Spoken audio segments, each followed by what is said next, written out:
ভগবান শ্রীকৃষ্ণ গীতায় বলেছেন যে মানুষ যে খাদ্য খায় সেগুলি তিন প্রকারের হয়ে থাকে। ভগবান শ্রীকৃষ্ণ গীতায় বলেছেন যে কোন খাদ্য কোন ব্যক্তির প্রিয় হয়ে থাকে এবং কোন প্রকার খাদ্য খেলে কি হয় সেটাও শুনুন। ভগবান শ্রীকৃষ্ণ গীতায় বলেছেন কোন খাদ্য খেলে মানুষের কি হয় সেটা শুনুন। সাত্ত্বিক খাদ্য, রাজসিক খাদ্য এবং তামসিক খাদ্য।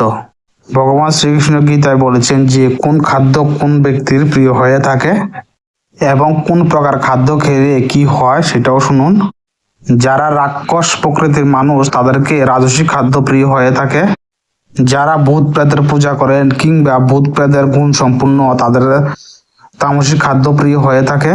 যারা দৈবী প্রকৃতির সম্পূর্ণ এবং দেবদেবীর পূজা করেন তাদের প্রিয় খাদ্য হয়ে থাকে সাত্ত্বিক আহার। ভগবান শ্রীকৃষ্ণ গীতায় বলেছেন কোন খাদ্য খেলে মানুষের কি হয় সেটা শুনুন।